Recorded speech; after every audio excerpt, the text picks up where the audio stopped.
Well, heading to college for the first time isn't easy, and we're not talking about those Sac State students who are getting ready for their first day. We're talking about their parents who moved them in and dropped them off last week. It'll be sad. I tried to think about it, I think. That's what it is. I'm trying to focus on the excitement and just her being here and being in the moment with her, but it's going to be very sad. Oh. It's a feeling that we've been pretty familiar with around here these days, as two of our colleagues, Brian and Teo, have basically gone through the same thing this month. So here's some advice now from an educational consultant when your nest starts to empty out. One of the first things to have a conversation about has got to be communicating itself and setting up some guidelines. I do suggest that parents sit down with their teens and have an open conversation about what the boundaries are going to be and what the expectations are going to be. Is it going to be a simple text every day? Is it going to be a FaceTime call every Sunday? What does the teen want? Let the teen drive what those conversations are going to look like.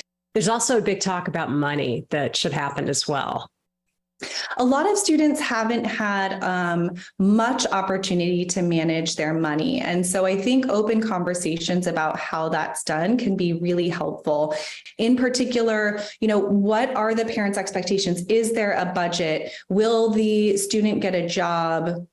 Will the parent be supporting the student in some way? And in how will that happen? Also understanding about credit cards. A lot of credit card companies will prey on college students because they don't understand things like interest or haven't had to deal with that.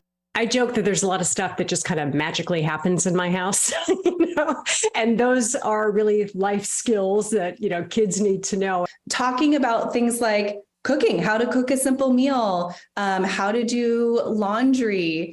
These things are important conversations, but I think often get overlooked. And so when these life skills are discussed, I think that for everybody, it can decrease the anxiety. Parents can know that, their kids can survive on their own. And I think that the students have more confidence when they get to college, knowing that they are a little bit more prepared.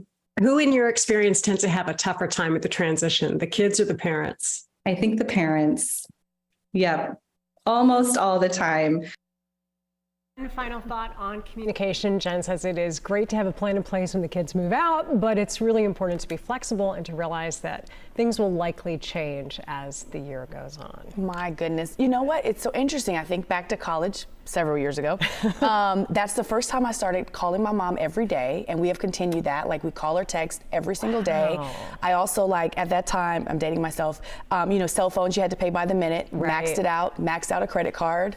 So yeah, I did all the things. There's a lot of learning that happens outside the classroom. Yes, very true. Very true. Well, you have a little time before you got to worry about it on the flip side. I know.